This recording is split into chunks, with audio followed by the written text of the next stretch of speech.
Assalamualaikum warahmatullahi wabarakatuh. SMA di Ponorogo.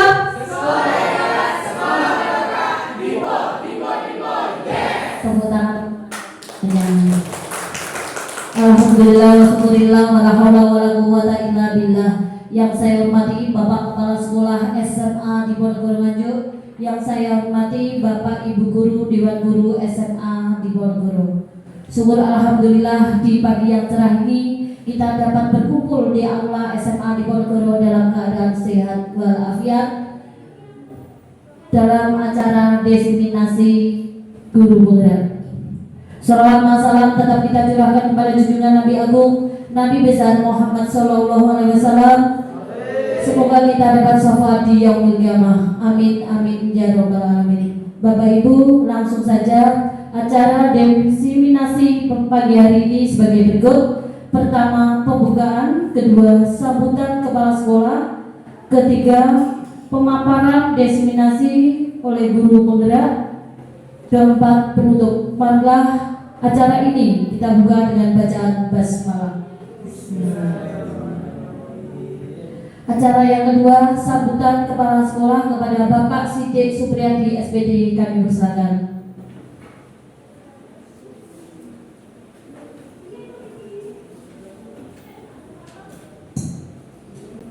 Assalamualaikum warahmatullahi wabarakatuh. A'udzubillahi minasyaitonir rajim. Bismillahirrahmanirrahim. Alhamdulillahi rabbil alamin wassalatu ala sayyidina Muhammadin wa ala alihi wa sahbihi ajma'in. Amma ba'd. Yang saya hormati Bapak Kurikulum SMA di Ponorogo Nganjuk yang sekaligus calon guru penggerak. Yang saya hormati Bapak Ibu Guru SMA di Ponorogo Nganjuk. Marilah kita panjatkan puji syukur kehadirat Allah Subhanahu wa Ta'ala yang telah melimpahkan rahmat-Nya kepada kita sehingga kita bisa berkumpul di sini dalam keadaan sehat walafiat. Shalawat serta salam selalu tercurahkan pada junjungan Nabi kita, Nabi Agung Nabi Muhammad Sallallahu Alaihi Wasallam, dengan harapan kita mendapatkan syafaat beliau di yaumul qiyamah. Alhamdulillah, terima kasih waktu yang diberikan. Selamat datang para peserta diseminasi budaya positif yang akan dipaparkan oleh Bapak Suris Owanto selaku calon guru penggerak. Terima kasih atas kehadirannya. Semoga kegiatan hari ini nantinya bisa berjalan dengan baik dan membawa berkah untuk kita semuanya. Seperti yang sudah disampaikan sesuai dengan undangan bahwa hari ini ada diseminasi budaya positif, bahwa di guru penggerak ada materi terkait budaya positif yang harus diterapkan di sekolahan calon guru penggerak. Dan ini Bapak Suliswanto selaku kurikulum dan calon guru penggerak di SMA di Ponorogo Nganjuk, beliau akan mendiseminasikan terkait budaya positif dan beliaunya sudah saya lihat juga sudah menerapkan budaya positif di SMA di Ponorogo Nganjuk. Sekali lagi selamat kepada Bapak Suliswanto, tetap semangat untuk mengikuti pendidikan guru penggerak. Semoga bisa lulus dan bisa mempraktekkan ilmunya, dan Bapak Ibu guru yang lainnya juga menyusul bisa menjadi guru penggerak. Mungkin itu yang bisa saya sampaikan, kurang lebihnya maaf. Semoga barokah untuk kita semuanya. Ihdinas siratal mustaqim. Wassalamualaikum warahmatullahi wabarakatuh.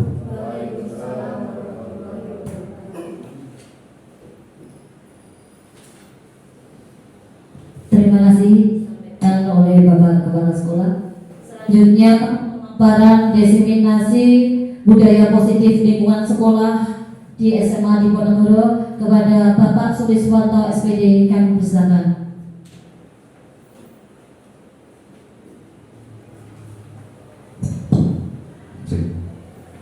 Assalamualaikum warahmatullahi wabarakatuh.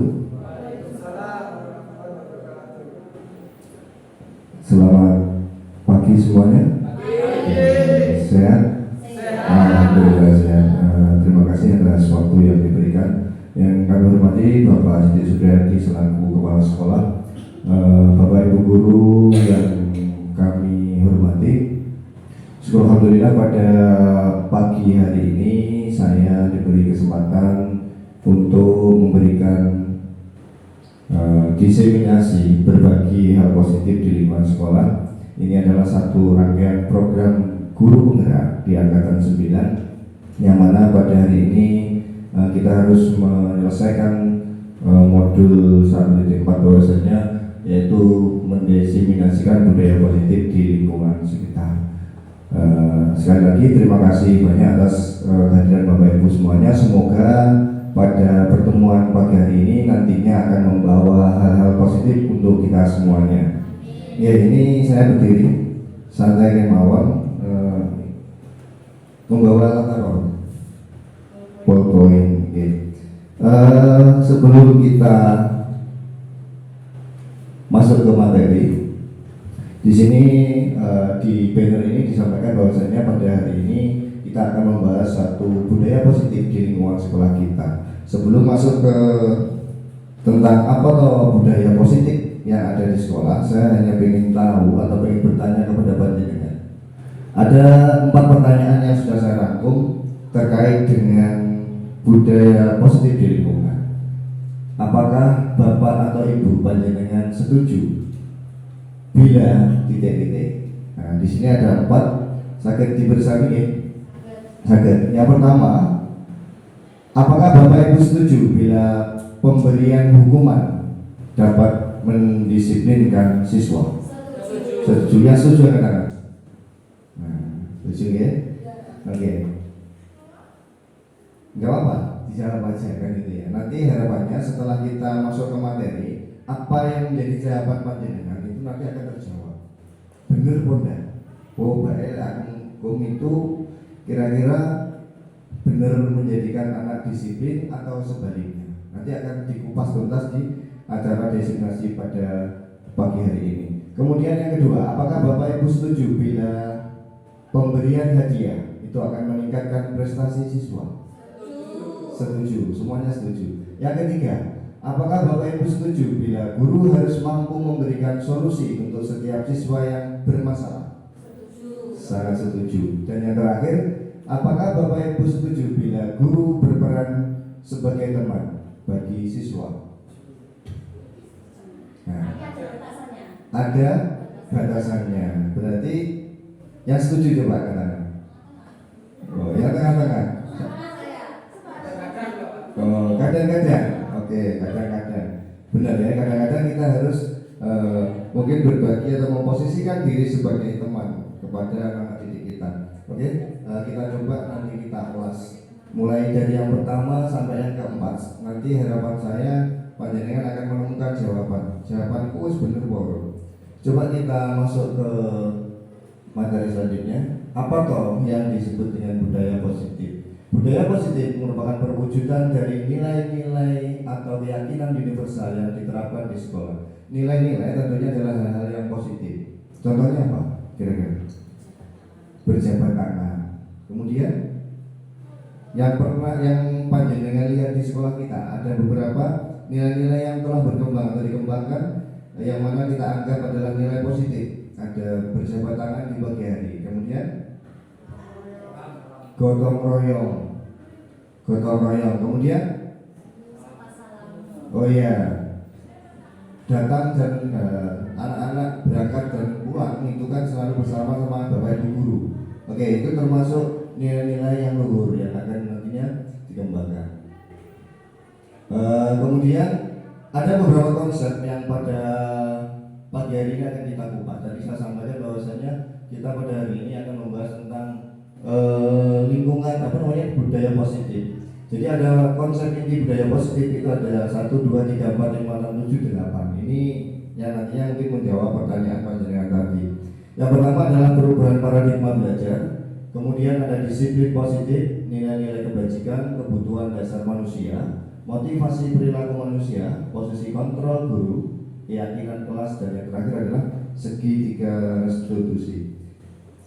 Kita masuk yang pertama, ada paradigma baru. Pembelajaran dengan paradigma baru merupakan pembelajaran yang dirancang berdasarkan prinsip pembelajaran yang berdiferensiasi, sehingga para peserta didik belajar sesuai dengan kebutuhannya berdasarkan tahap perkembangan sesuai teori fisiologi modern untuk mewujudkan profil belajar Pancasila. Paradigma baru yang kita alami di kurikulum Merdeka ini adalah yang kuncinya adalah belajar dengan model berdiferensiasi. Berdiferensiasi itu kita simpulkan adalah belajar yang berpusat kepada kebutuhan anak. Jadi kalau bahasanya student center, jadi kita melayani anak, belajar anak sesuai dengan kebutuhan mereka. Itulah yang paradigma yang baru yang terjadi di kurikulum Merdeka ini, sehingga Bapak Ibu guru dituntut untuk bagaimana kita melayani kebutuhan anak di dalam belajar sesuai dengan bakat dan minat dari anak itu sendiri. Kemudian nah ini ada, kalau di sini tadi menerapkan pelajaran Pancasila, yang mana ada berapa itu? 1, 2, 3, 4, 5. Kalau profil pelajar Pancasila itu ada apa saja? Yang pertama, ya, bertakwa kepada Tuhan Yang Maha Esa, mandiri, kemudian berpikir kritis, kreatif, bergotong royong, dan yang terakhir berkebinekaan global. Itu yang dimaksud dengan belajar, salah satunya adalah kunci dari berdiferensiasi dalam pembelajaran. Kita lanjutkan untuk yang selanjutnya. Ini ada sebuah kuis atau permainan yang mengarah kepada tadi, jadi kontrol guru. Di sini ada sedikit permainan, saya butuh 2 peran dari panjenengan. Di sini ada cowoknya 2, ceweknya banyak.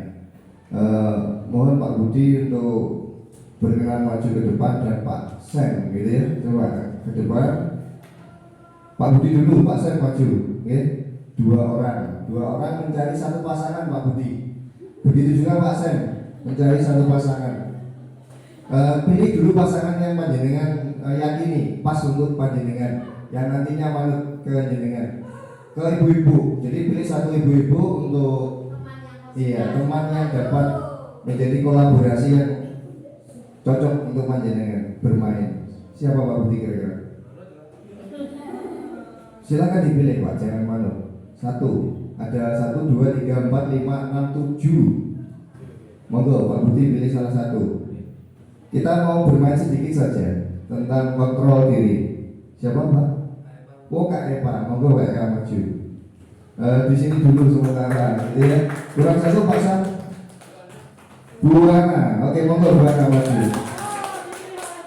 Perhatikan aturan mainnya adalah di sini, oke, berpasangan dengan pasangannya. Permainannya adalah, perhatikan, ini ada 1, 2, nah 2 ya, berarti 2 pasang. Berarti ada 2 secari kertas. Sobela secari kertas kecil. Ini kertasnya 1, Pak Budi 1. Tuliskan di dalam kertas itu sesuatu yang menurut panjenengan sangat berharga. Ditulis sesuatu yang paling berharga di kehidupan panjenengan. Tuliskan dalam kertas tersebut. Monggo ditulis sesuatu yang paling berharga di kehidupan panjenengan.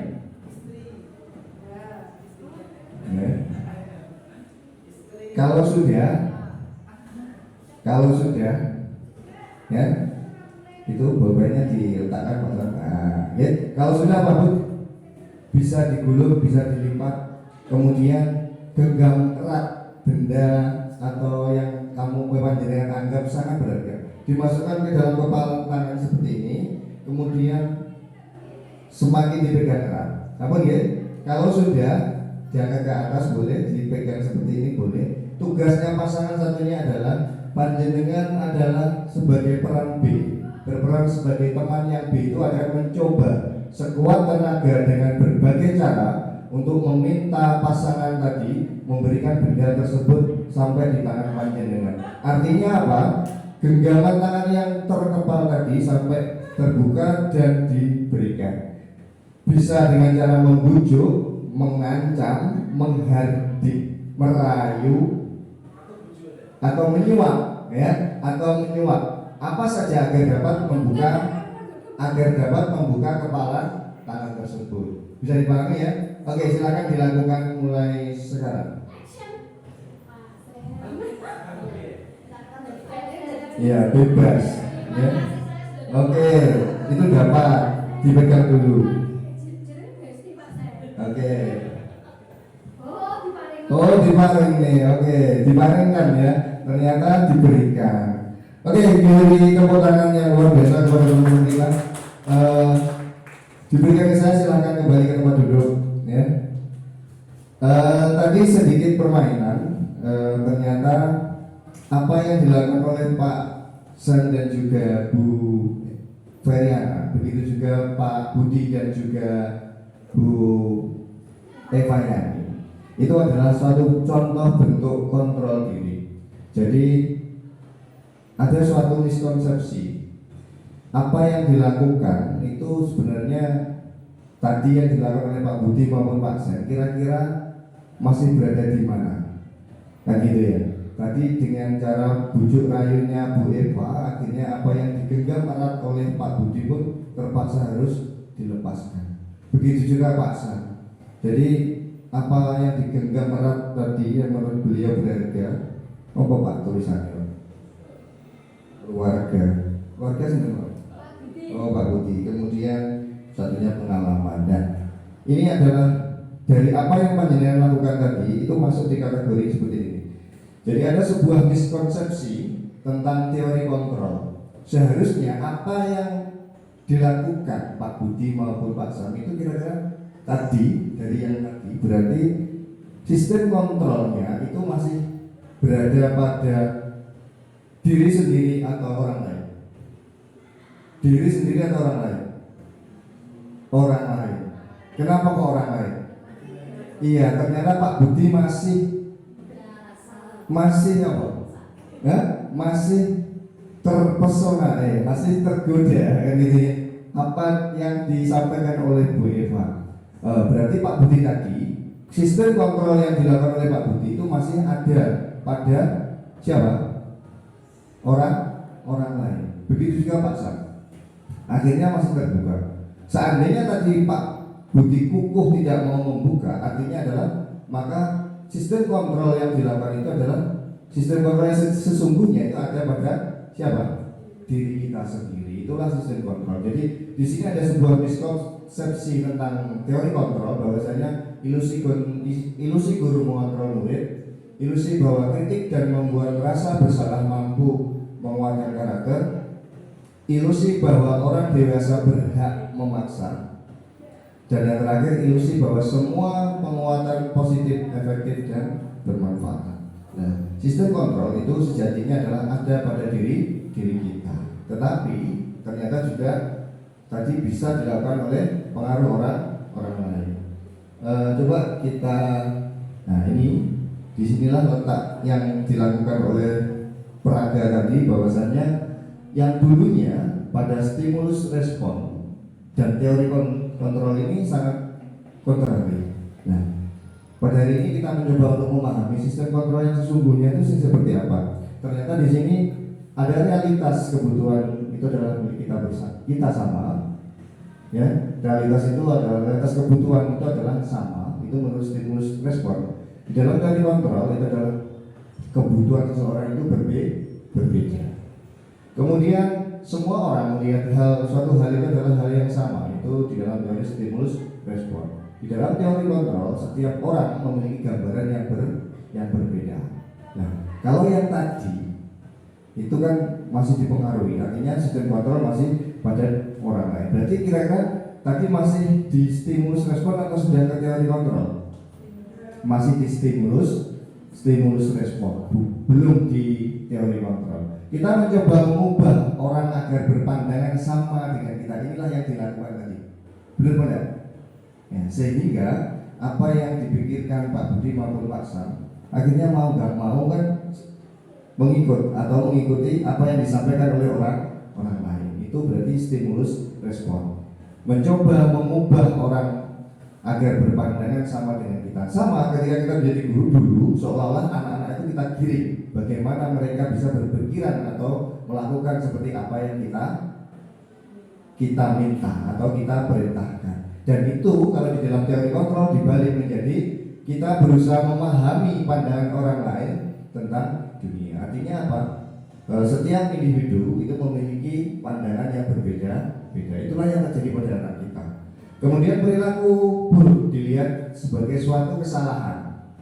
Ini saya merefleksikan diri saya sendiri. Dulu ketika melihat anak di kelas yang melakukan suatu kesalahan itu atau berperilaku buruk, saya selalu menganggap bahwa perilaku yang dilakukan oleh anak tersebut sebagai suatu kesalahan. Padahal di dalam teori kontrol bahwa semua perilaku itu memiliki tujuan. Maka dari itu, ketika kita memandang bahwa yang dilakukan oleh anak itu adalah merupakan suatu kesalahan, harusnya kita sebagai guru kita harus bertanya, apa tujuan dia melakukan hal tersebut? Artinya apa? Kita sebagai guru tidak semena-mena mengatakan bahwa apa yang dilakukan apa yang dilakukan oleh anak tersebut merupakan suatu kesalahan yang mereka lakukan.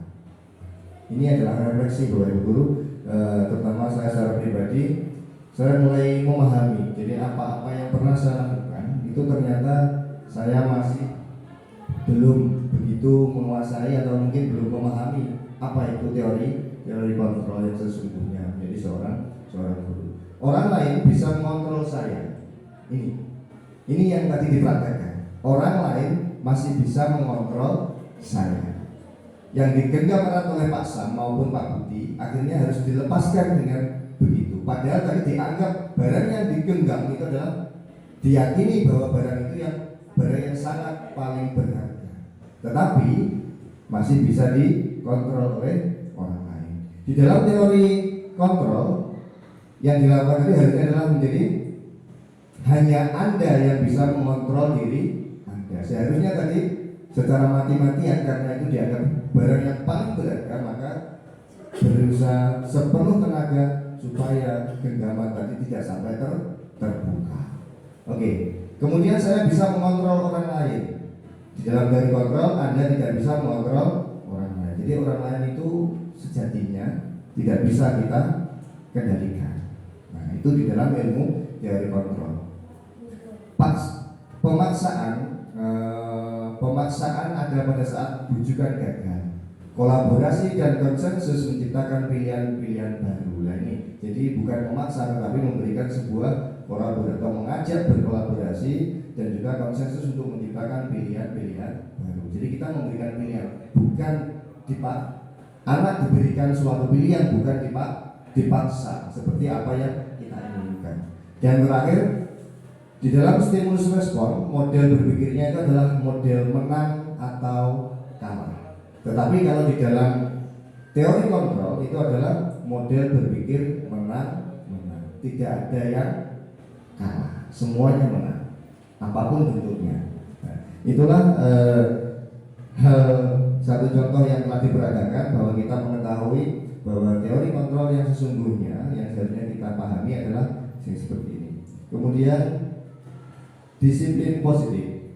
Disiplin positif ini berasal dari bahasa disiplina yang mempunyai arti belajar. Disiplin mengacu pada disiplin diri yang memiliki tanggung jawab terhadap apa yang dilakukannya berdasarkan nilai-nilai yang diyakini.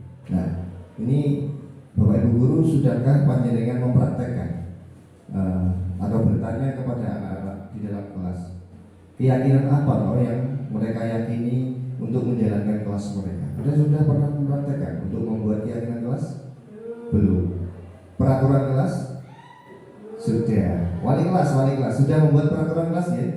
Tapi kalau keyakinan kelas sama atau beda kira-kira keyakinan sama peraturan? Tidak sama. Apa bedanya Bu Mila? Kira-kira menurut panjenengan? Kalau peraturan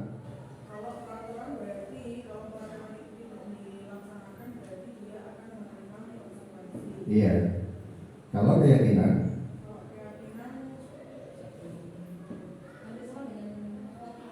iya, hampir sama dengan motivasi diri. artinya sesuatu yang diyakini oleh anak itu sendiri. Berarti kan berasal dari dari anak itu sendiri. Ada yang bilang kalau kita pakai helm, itu sejatinya itu untuk apa? Melindungi. Helm untuk melindungi diri itu peraturan atau keyakinan? Keyakinan atau peraturan? Keyakinan. Kalau peraturan berarti apa, Bu Tias?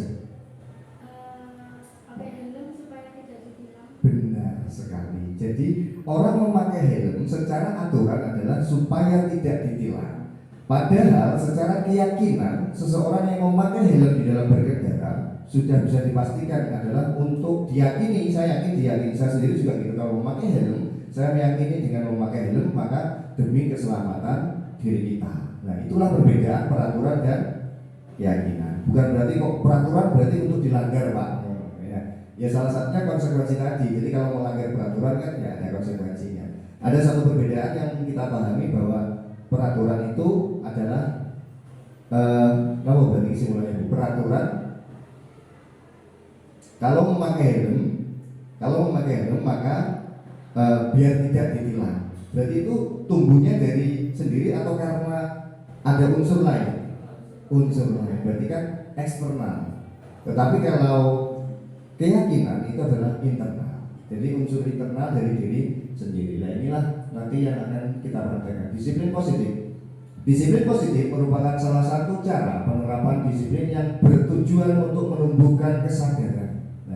Sekali lagi, bertujuan untuk menumbuhkan kesadaran. Berarti kan ekstrinsik atau intrinsik? Iya, menumbuhkan kesadaran bukan peraturan tadi. Serta memberdayakan peserta didik tanpa imbalan penghargaan. Dari sini terjawab. Tadi apa tadi soalnya? Lupa. Apakah panjenengan setuju bila memberikan hadiah untuk meningkatkan prestasi? Di sini terjawab sebenarnya tanpa adanya suatu imbalan. Lek ngono berarti tidak bolehkah kita memberi reward? Boleh, tetapi setelah proses. Yang bukan tidak boleh. Yang kurang tepat menurut saya adalah lakukan ini, engkau tak weni ini, itu yang gak pas. Sampai engkau oleh nilai 10, sampai akan saya belikan es krim. Maka ketika anak mencapai nilai 10 itu guru-guru es krim apa guru-guru memang ketumbuhan dari dirinya untuk memotivasi belajar agar nilainya tinggi kira-kira? Es krimnya. Nah, inilah yang membedakan. Jadi apakah tidak boleh? Jadi reward itu menurut saya akan lebih tepat diberikan setelah proses. Gak perlu disampaikan. Jadi sifatnya seperti surprise. Jadi tidak ada. Ini juga bisa kita praktekkan di keluarga kita. Misalnya kita punya keluarga, punya anak, keponakan dan lain sebagainya. Reward itu kita berikan setelah proses. Nah, itu perbedaan. Sebagai pendidik, tujuan kita adalah disiplin positif ini adalah menciptakan peserta didik yang memiliki disiplin diri sehingga mereka berperilaku mengacu kepada nilai-nilai kebajikan universal dan memiliki motivasi intrinsik di dalam perubahan perilaku ke arah yang lebih baik. Jadi tujuan kita adalah sekali lagi memotivasi anak supaya anak memiliki motivasi intrinsik yang mana tumbuh berawal dari diri sendiri tanpa harus ada paksaan. Oke, selanjutnya ada nilai-nilai kebajikan tadi. Kalau di dalam nilai kebajikan itu adalah nilai yang disepakati bersama, ya, lepas dari suku bangsa, apa itu agamanya, kemudian bahasanya apa maupun latar belakangnya, tanpa ada tendensi itu semuanya. Itu adalah yang disebut sebagai nilai-nilai kebajikan. Di dalam kurikulum Merdeka itu ada profil pelajar Pancasila yang mana menerapkan beriman dan bertakwa kepada Tuhan Yang Maha Esa, berakhlak mulia, berkebinekaan global, bergotong royong, mandiri, kreatif dan juga bernalar kritis. Oke, itulah nilai-nilai kebajikan. Kemudian konsep yang selanjutnya itu ada kebutuhan dasar manusia. Kebutuhan dasar manusia adalah segala sesuatu yang kita lakukan untuk mendapatkan apa yang kita inginkan. Seluruh tindakan yang kita lakukan semuanya itu akan membawa atau memiliki tujuan tertentu, dan semua usaha terbaik yang kita lakukan adalah dalam rangka agar kebutuhan dasar kita terpenuhi dengan baik. Adapun kebutuhan dasar manusia, yang pertama adalah kebutuhan untuk bertahan hidup. Kebutuhan bertahan hidup itu ada apa saja? Makanan, pakaian, tempat tinggal, keamanan, dan kesehatan. Kemudian kebutuhan kasih sayang dan rasa diterima. Rasa diterima, kepedulian, berbagi, kerjasama adalah merupakan menjadi bagian di dalam kelompok, itu juga merupakan kebutuhan dasar, yaitu rasa diterima. Penguasaan, ada harga diri, keinginan untuk dianggap, memimpin, berprestasi, diakui, dan didengar. Kemudian kebutuhan selanjutnya yang keempat yaitu kebebasan. Manusia itu mempunyai kebutuhan untuk mandiri, memiliki pilihan, mencoba hal baru, mampu mengendalikan arah dirinya. Dan yang terakhir ada kebutuhan manusia yang berupa kesenangan. Di sini ada bermain, humor, antusiasme, dan tertawa. Oke, motivasi perilaku manusia lewat tadi, tidak ya?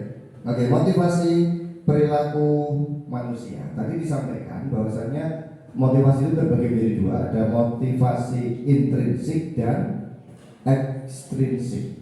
Motivasi seseorang atau perilaku manusia yang ekstrinsik itu seperti halnya untuk menghindari, mereka melakukan sesuatu itu karena tujuan menghindari ketidaknyamanan atau hukuman.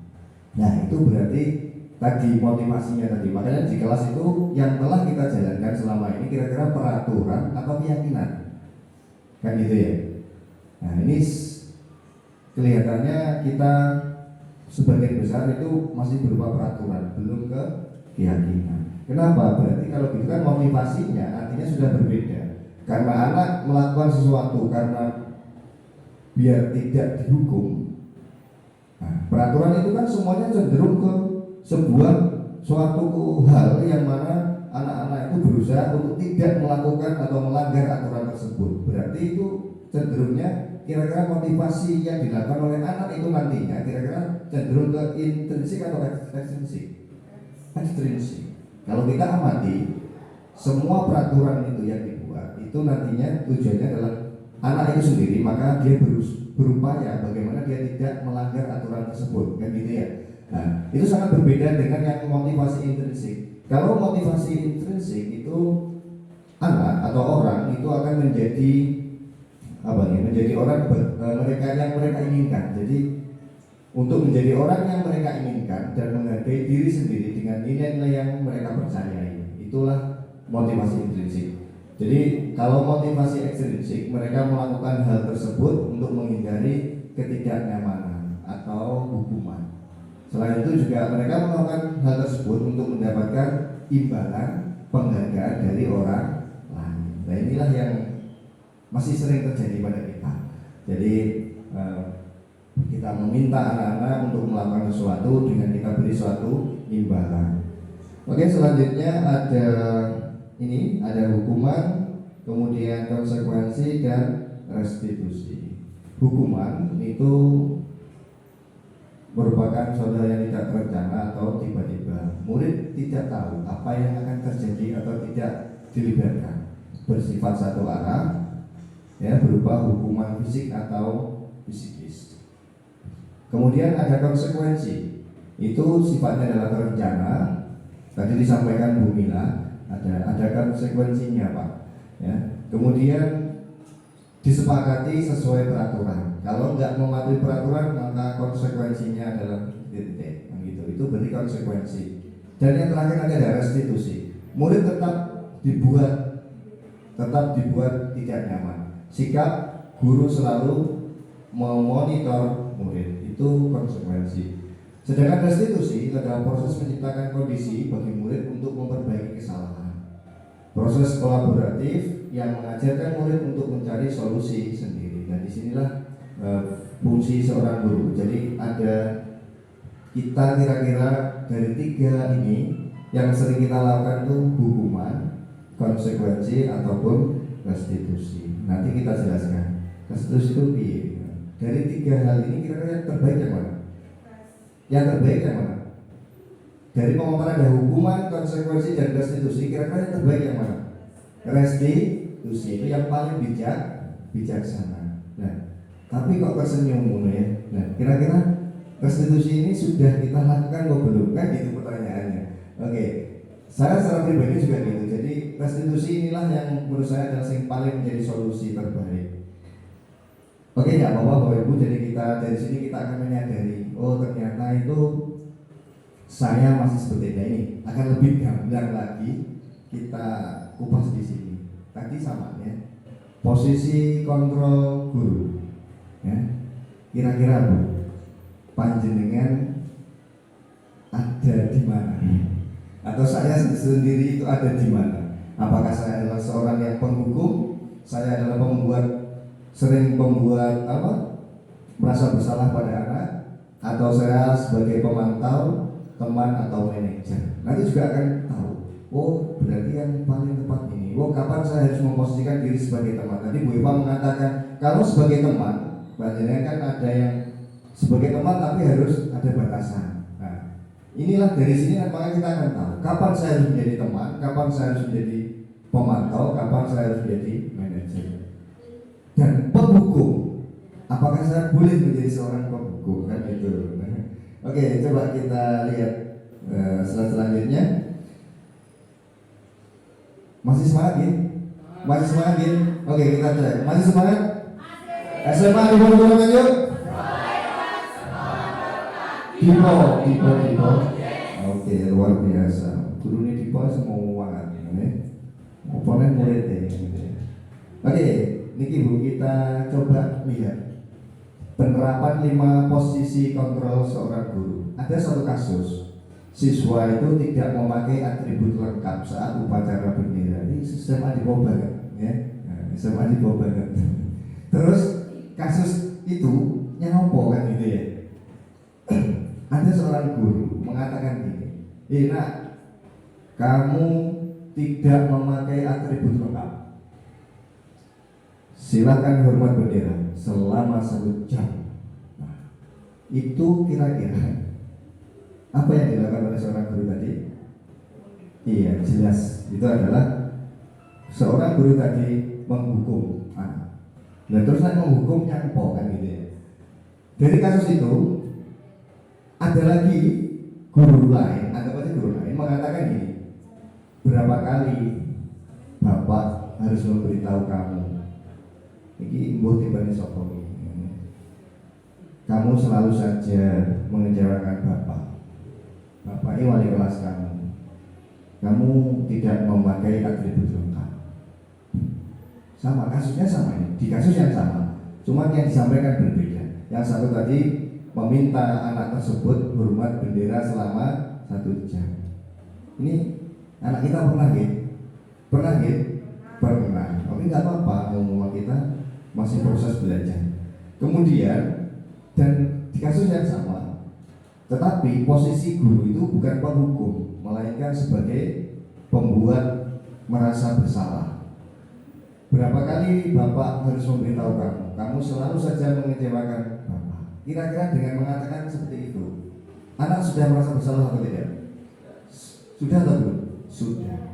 Anak sudah merasa bersalah. Kemudian dari kasus yang sama, posisi guru sebagai teman, ayo dong ikuti aturan sekolah. Ini Bu Eva kayaknya, ini bahasanya sering ini. Ayo dong ikuti aturan sekolah. Tolong bantu Bu Eva ya, sekali ini saja. Ya sudah, tidak apa-apa. Hari ini kamu tidak lengkap, gitu kan? Ya, lain kali jangan diulangi ya. Itu saya selalu ingat bahasa Bu Eva. Itu berarti posisinya Bu Eva menunggui seperti itu, berarti posisinya sebagai apa dia? Memposisikan diri sebagai teman. Benar loh ya. Nah ini kita tahu Lek jadi temannya aku harus bagaimana? Kalau saya sebagai pemantau itu sebagaimana? Yang terakhir nanti saya sebagai manajer. Nah, ini Pak KS ini manajer terus ini. Ya. Oke, yang kedua pemantau. Di kasus tadi, kalau guru memposisikan diri sebagai pemantau itu adalah kamu sudah melanggar peraturan. Kamu sudah melanggar peraturan sekolah. Kamu tahu konsekuensinya? Setelah upacara, kamu beli atributnya ke koperasi Pak Sam, ke koperasi dan jangan diulang lagi. Nah ini berarti dia pemantau. Posisinya guru itu sebagai pemantau. Dan yang terakhir, posisi yang terakhir adalah sebagai manajer. Coba dengan tinggali. Apakah kamu tahu kesalahanmu? Enak. Tahu kesalahanmu hari ini? Oke. Kira-kira bagaimana kamu memperbaiki kesalahanmu? Anak mesti jawab. Nggih Pak, tahu kesalahanmu tahu. Kira-kira bagaimana kamu memperbaiki kesalahanmu? Nah inilah posisi guru sebagai manajer. Nah, dari kelima posisi tadi kita akan merasa, oh ternyata yang sering saya lakukan adalah posisi satu sebagai penghukum, apakah sebagai apa tadi? Penghukum, kemudian pembuat rasa bersalah. Kalau pembuat rasa bersalah ini artinya adalah kita mencoba untuk membangun secara intrinsik siswa. Jadi siswa itu kita ajak untuk apa? Menyadari. Pak, belajar di pondok ya sadar Pak, tak kira cara restitusi kan dua prosesnya. Ini apakah sadar? Tetap kita kembalikan. Artinya apa? Ini adalah fitrah manusia. Sehingga apa? Sebenarnya setiap individu memang mereka memiliki keunikan tersendiri. Artinya apa? Jadi kita sesungguhnya itu kan memang tidak bisa mengontrol orang lain. Itulah yang harus kita yakini. Nah, maka dari itu, ya menurut saya pelan-pelan kita mencoba memahami seperti apa yang harus saya lakukan atau posisikan diri saya sebagai seorang guru. Ada lima tadi. Yang pertama adalah penghukum, pembuat rasa bersalah, teman, kemudian pemantau. Nah, batasan-batasan teman seperti apa bahasanya atau bagaimana itu dijelaskan di sini kan jelas. Seperti inilah. Dari segi bahasa aja sudah kelihatan bahwa kita memposisikan seolah-olah siswa itu adalah teman kita. Selanjutnya ada dari kasus tadi, saya ingin tahu pemahaman panjenengan terkait dengan ini. Seorang guru mengatakan, saya kecewa sekali dengan kamu. Kira-kira ketika guru mengatakan seperti ini, posisi apakah yang diambil oleh guru tersebut?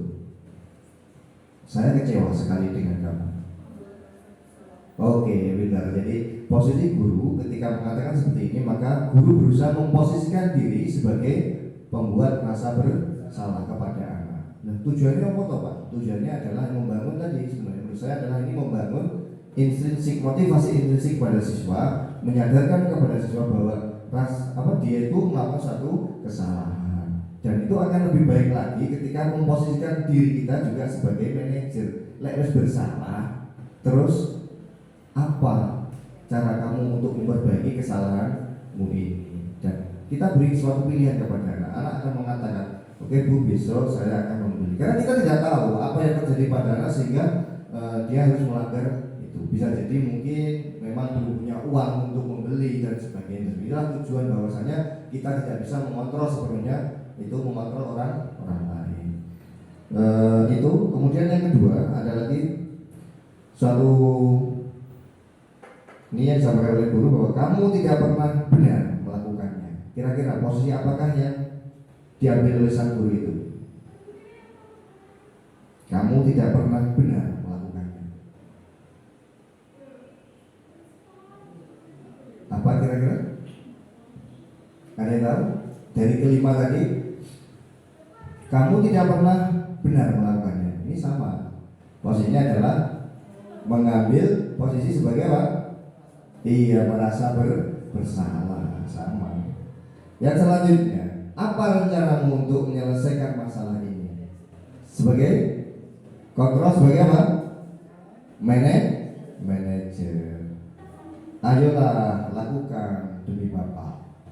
Iya, enak ya. Nah, memastikan sebagai teman ini beda. Ayolah lakukan demi Bapak. Ini memposisikan guru sebagai teman, bukan terus dibayar duit, kemudian dikasih sesuatu yang berharga. Itu ternyata bukan seperti itu. Kita cukup menyampaikan bahwa ayolah. Jadi memposisikan diri itu sebagai teman kepada siswa itu bukan berarti harus memberikan sesuatu yang berharga. Itu bukan, menurut ya. Ini harus dipahami. Jadi cukup seperti ini. Kemudian yang terakhir kayaknya ini, kamu tidak pernah mendapat nilai jika tidak mengerjakan tugas. Apa kira-kira posisinya? Menghukum atau seperti yang pertama atau teman? Kamu tidak pernah mendapat nilai jika tidak mengerjakan tugas. Ini menghukum. Oke, jadi itulah tadi posisi 5 posisi kontrol yang bisa kita terapkan. Kemudian ada keyakinan kelas. Mengapa kok kita harus keyakinan kelas? Kok bukan peraturan kelas?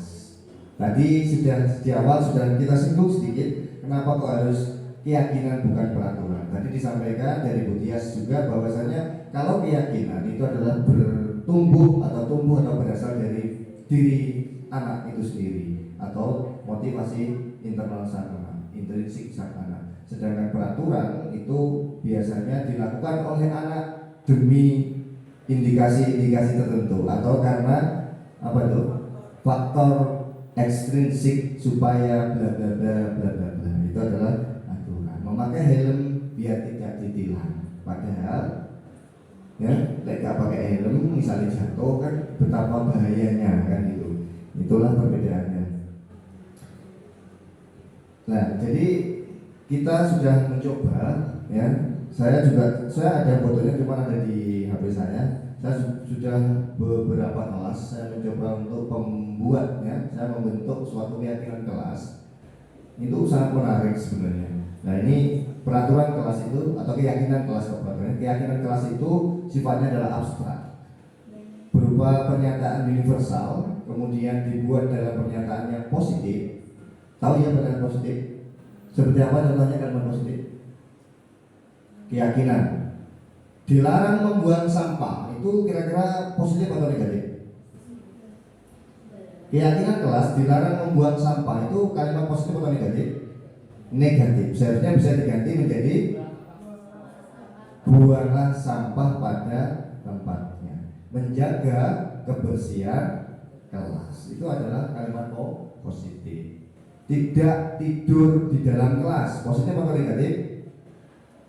Negatif kalimatnya. Bisa diganti dengan cara aktif mengikuti pelajaran, kan bisa ya. Itu adalah kalimat-kalimat positif. Itulah keyakinan kelas. Kemudian keyakinan kelas gak usah akeh-akeh, sedikit saja. Yang penting adalah mudah diingat, sesuai dengan kondisi kelas. Ini yang terpenting, membuat keyakinan yang sesuai dengan kondisi kelas ya, dan sekolah sehingga mudah diterapkan. Jadi ada keyakinan sekolah, ada keyakinan kelas. Semua warga sekolah atau warga kelas dilibatkan saat membuat keyakinan kelas.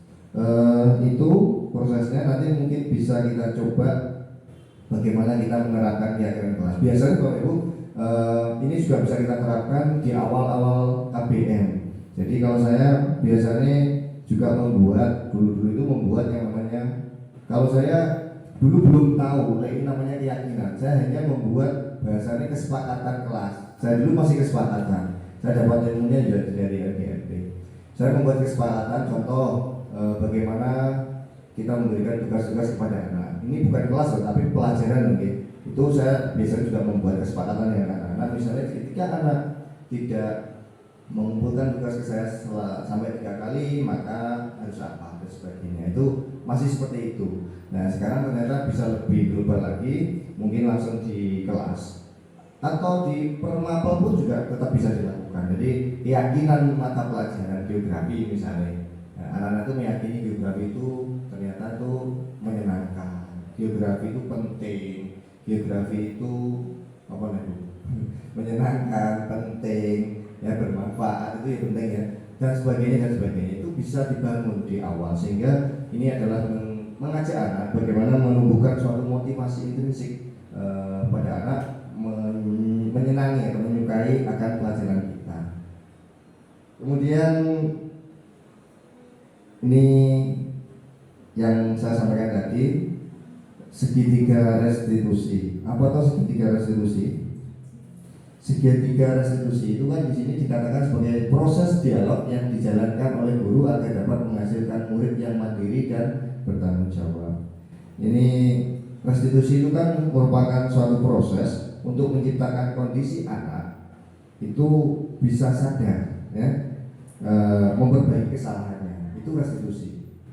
Jadi lebih cenderung ke situ. Jadi restitusi itu merupakan suatu proses untuk menciptakan kondisi bagi murid untuk memperbaiki kesalahan mereka, sehingga mereka itu bisa kembali pada keyakinan kelas yang telah ditentukan. Nanti kan sebelumnya kan ada keyakinan kelas yang diyakini oleh anak. Ketika dilanggar itu maka harus dilakukan sebuah restitusi. Nah, tujuannya apa? Mengembalikan. Jadi itu kan menciptakan kondisi pada anak untuk sadar dari kesalahan itu, kemudian melakukan perbaikan. Di dalam segitiga restitusi itu ada 3 langkah yang harus dilakukan. Yang pertama, menstabilkan identitas. Koyo foto itu menstabilkan identitas. Kemudian yang kedua, validasi tindakan yang salah, dan yang terakhir adalah menanyakan keyakinan. Ini ternyata luar biasa Bapak Ibu. Jadi saya mencoba, tapi saya belum tahu perkembangannya. Apakah itu hanya ada pada kelas saya atau nanti berdampak juga kepada mapel yang lain. Tapi kalau di mapel saya ini 90% sudah berhasil. Saya mempraktekkan di kelas 12 IPS. Sing namanya Wahyu Agung itu setiap kali saya mengajar itu mesti babu, ya, mesti babu tidur anaknya, terus dan saya ingin tahu kayak apa yang terjadi seperti itu.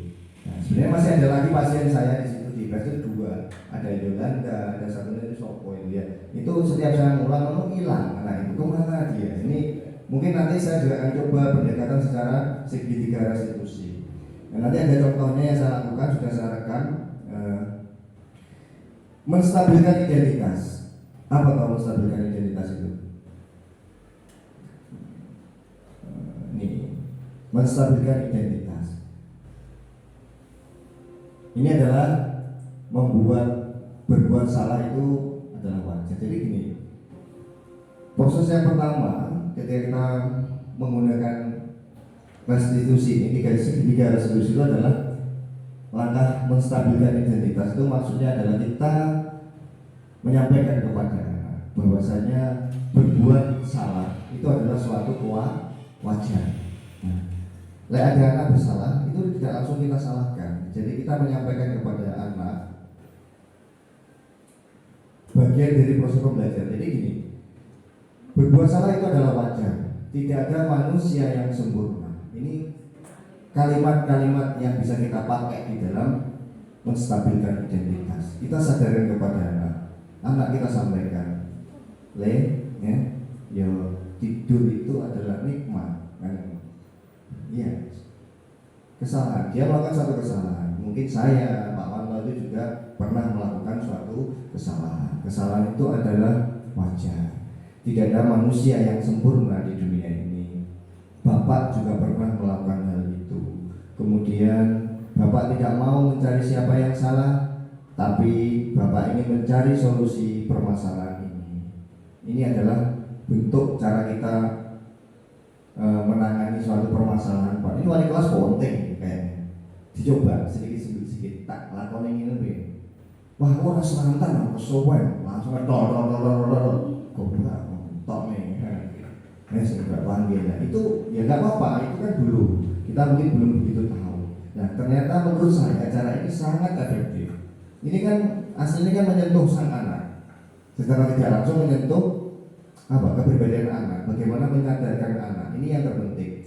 Kamu berhak merasa begitu. Loh, bahkan diwali kan nih, dia melakukan kesalahan itu tidak kita judge, tetapi justru kita bagaimana? Nek cara wong Jawa kan siapa?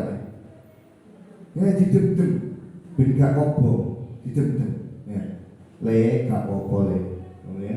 Kamu yo berhak melakukan menunggu tidur, menunggu kan dilem dhisik kan, dilem dhisik. Setelah itu diapakan Pak? Setelah itu divalidasi. Ya. Setelah itu divalidasi. Makanya 3 serangkaian tadi harus berurutan, artinya harus menjadi satu serangkaian. Kamu tentunya mesti punya alasan. Kenapa toh? Kok kamu suka tidur di kelas? Mengapa kamu melakukan hal itu? Padahal kamu kan bisa melakukan yang lebih baik daripada itu. Ya. Ini kayaknya saya secara pribadi dulu nggak pernah melakukan. Yus pokok tak semeni. Tuh di kelas gak oleh semeni di kepala sekolah. Aku ya semeni sampai di semeni. Mau betul semeni nih. Kepala sekolah keren. Makanya jatuh turun di kelas. Sesuk nek turun di kelas tak mulai sampai mulai kelas sekolah. Ini repot, ya. Lagi sekolahnya sopo pada sekolahan gitu. Padahal haknya anak adalah mendapatkan pembelajaran untuk pendidikan untuk kita. Nah, kita itu mendidik ngomong sesuai dengan apa yang menjadi tujuannya Kiai Haji Dewantoro dalam pendidikan. Pendidikan itu mendidik anak. Anak itu kan ibaratnya apa? Lahan. Jadi tanaman. Tanaman itu normal. Bagaimana kita memupuk tanaman tersebut? Ya, itu adalah anak-anak itu ibaratnya ladang. Kalau kita petani itu nanam padi, itulah guru. Jadi guru itu mengajar itu seolah-olah menanam sebuah padi. Ya, padi itu akan tumbuh baik ataupun rodok gak baik. Ya, andur pari itu boleh suka teki jadi gitu ya. Itu tinggal siapa ya? Tinggal Pak Tani atau tinggal padinya? Murid itu ibarat padi. Berarti lek ono tergantung Pak Tani atau padinya itu? Pak Taninya. Lah Pak Taninya itu sergap disiangi, maksudnya di apa rumput-rumput itu dirawat, dibuang, kemudian dipupuk, diairi dan sebagainya. Bahkan nek perlu dijak ngomong-ngomong gitu ya. Saya di sawah itu ngomong ya, mubeng tak pari ya. Nah, yo yang ono yang ini saiki sampe wis gede ya, arep tak panen. Itu saya gerbong dewi. Saya nirukan bahasanya. Jadi pari itu ajak ngomong.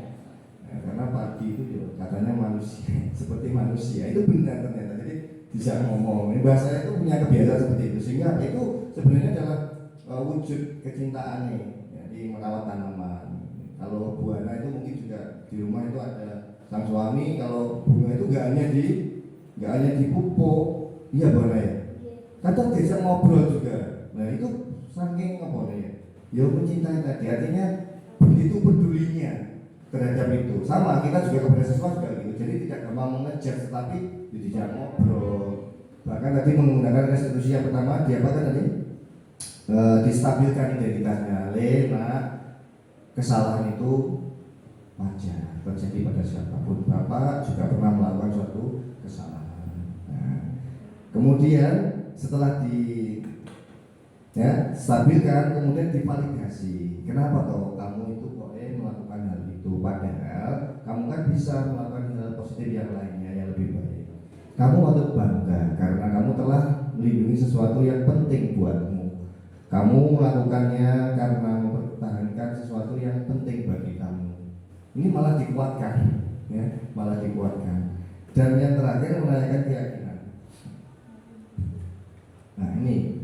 Misalnya anak punya masalah, apa keyakinan kelas yang pernah kita tadi masalah saya dengan Wahyu itu masih ingat keyakinan kelas yang pernah kita buat, ya Pak. Kemudian kira-kira menurutmu dari apa yang kamu lakukan, apakah itu sudah sesuai dengan keyakinan kelas yang pernah kita buat? Tidak Pak. Oke, kalau tidak, kira-kira beri Pak Ranto penjelasan seperti apakah gambaran kelas yang ideal ketika Pak Wanto ngajar seperti itu. Kemudian kalau sudah seperti itu, kamu tahu, kamu sadar bahwa kamu melakukan hal yang tidak sesuai dengan keyakinan, kira-kira apa yang akan kamu lakukan? Solusi apa yang akan kamu lakukan untuk memperbaiki kesalahanmu? Inilah yang disebut sebagai keyakinan. Meyakinkan anak bahwa dia itu dapat melakukan perbaikan secara pribadi. Itu merupakan sebuah segitiga restitusi di dalam permasalahan. Kemudian ini contoh ada kita sakit mungkin lebih cepat. Ini adalah proses yang saya lakukan tentang proses segitiga restitusi.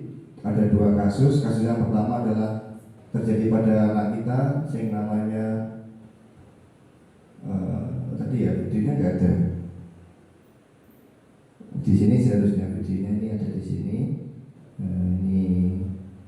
Ini kasus 1, siswa suka tidur di kelas saat KBM berlangsung.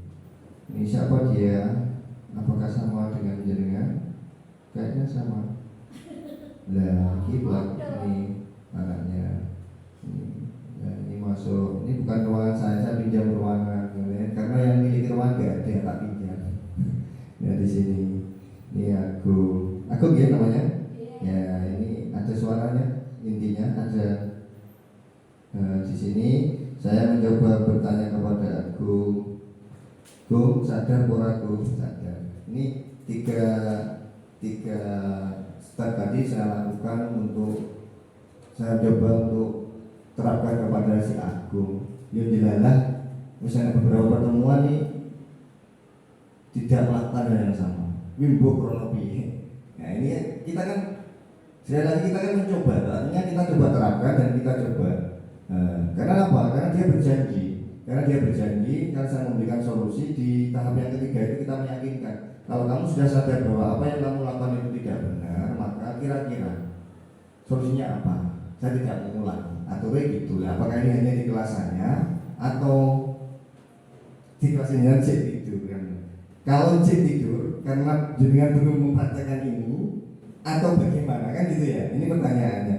Ini adalah yang saya coba lakukan kepada Agung dan saya tidak menuntut ke Agung, saya tidak menuntut. Wes tak ini jadi perubahan koyo apa tidak, sama sekali tidak ada kata-kata iya, karena tadi harusnya anak itu melakukan ini bukan karena tendensi, kan gitu ya, tidak ada tendensi. Saya hanya bertanya kepada Agung dan dia menyatakan. Kemudian kasus yang kedua, nah ini prosesnya meyakinkan si anak ya, menaikkan keyakinan bahwa apa yang dilakukan itu adalah benar atau salah. Bukan kita yang mengejar, tapi anak yang menyampaikan bahwa yang dilakukan benar atau salah. Awalnya mesti melakukannya benar, padahal itu tidak sesuai dengan keyakinan kelas yang disepakati atau diyakini. Ini kasus yang kedua. Kasus yang kedua itu ini berkali-kali si Kiki ini kasusnya apa ya? Kasus kedua. Oh ini siswa apa ini? Iya. Ini kasusnya ini. Kasus 2 sering tidak mengikuti KBR di kelas. Ini ternyata dia di warungnya Makni. Nah, katanya itu di warungnya Makni, kadang di sebelah situ. Ini si Kiki ya. Dan tadi juga ada anaknya Agung tidak tidur. Jadi jam pertama saya ngajar Agung aktif tidak tidur. Kiki wis standby duduk manis ya. Semoga ini nular ke jenengan semuanya gitu ya. Nah, bagi yang belum ya kita coba kan gitu ya. Itulah pada kesempatan hari ini yang bisa saya sampaikan ke jenengan bahwa ada suatu budaya positif yang dapat kita lakukan di sekolah kita, dan kita sudah punya hal positif yang kita lakukan. Seperti pagi itu ada apel pagi, kemudian anak-anak kita tanamkan 5S ya, sapa, senyum dan sebagainya itu. Kemudian pulang juga gitu, anak juga harus bersalaman kepada panjenengan, bapak ibu guru semuanya. Kebiasaan itu yang mungkin tidak ada di sekolah lain, dan ada kebiasaan juga yang bernuansa keagamaan. Biasanya kita literasi dulu 15 menit sebelum KBM ya, anak-anak membaca surat-surat pendek. Itu juga sebenarnya adalah hal positif yang bisa kita bangun, kita teruskan ya. Dan yang terakhir ini bentuk dalam penempatan program disiplin positif. Hendaknya guru memiliki standar kepribadian, profesional dan sosial yang baik, di mana guru mampu merefleksikan dirinya dalam posisi kontrol saat ini. Bagaimana perjalanan dirinya sebagai among atau manajer manajer yang menuntun murid-muridnya menjadi insan yang mandiri, merdeka dan bertanggung jawab. Ini sesuai dengan tujuan dari Bapak Pendidikan kita, Bapak Ki Hajar Dewantara. Terima kasih banyak atas partisipasi panjenengan. Semoga acara pada hari ini akan membawa berkah dan manfaat untuk kita semuanya. Kurang lebihnya saya akhiri. Assalamualaikum warahmatullahi wabarakatuh.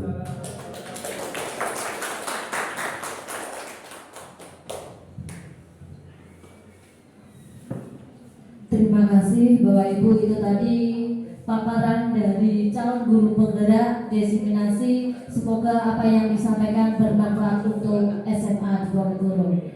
Syukur alhamdulillah siang ini sudah selesai. Kurang lebihnya mohon maaf. Saya kiri. Wassalamualaikum warahmatullahi wabarakatuh.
Oke, Agung, terima kasih kamu telah bertanya dulu. Agung tahu maksud Pak Wanto mengajukan Agung di ruangan Pak. Ya, gini Agung, ini Pak Wanto akan bertanya kepada Agung. Apakah Agung mengingat beberapa pertemuan yang saya lakukan di kelas waktu Pak Wanto mengajar di kelas? Aku mengatakan sesuatu yang mungkin kurang pada yang saya lakukan di kelas. Aku masih ingat saat saya mengajar itu apa yang aku lakukan. Ya. Coba diingat dulu apa yang aku lakukan pas terakhir saya mengajar di kelas. Apa yang aku lakukan? Tidur, Pak. Oh iya, oke, berarti aku masih ingat ya. Aku tidur. Oke, aku tahu kenapa kok saat itu aku melakukan hal tersebut. Ya, sering beda. Oh gitu ya. Jadi gini aku, nggak apa-apa. Tapi ketika Pak Wanto bertanya, kamu mengatakan lupa atau tidak? Mungkin kamu merasa bahwa apa yang kamu lakukan itu adalah ya? Benar. Jadi melakukan suatu kesalahan, melakukan hal yang mungkin orang lain menganggap bahwa itu tidak, itu adalah masing-masing. Jadi setiap manusia, setiap orang itu adalah mungkin saja melakukan suatu kesalahan. Jadi kesalahan itu bisa terjadi kepada dia pun mengatakan Agung sering sendiri atau sama teman-teman? Sama teman-teman. Bedanya gimana? Oh, di mana? Bedanya sampai jam paling malam sampai jam. Oke, jadi jam 11 pulangnya jam tidur atau tidur. Kemudian kalau pagi siapa yang bangun? Oke, menurut aku apa yang aku lakukan kalau saya aku itu biasanya selain di belakang saya ada kan juga selain yang aku lakukan seperti tidur seperti itu. Oke, menurut Agung, apakah yang aku lakukan itu sudah sesuai dengan kesepakatan kelas yang kita sepakati? Tidak. Kira-kira kalau Agung sadar bahwa apa yang aku lakukan itu adalah tidak sesuai dengan kesepakatan yang telah kita sepakati, kira-kira kesepakatan apa yang telah aku lakukan?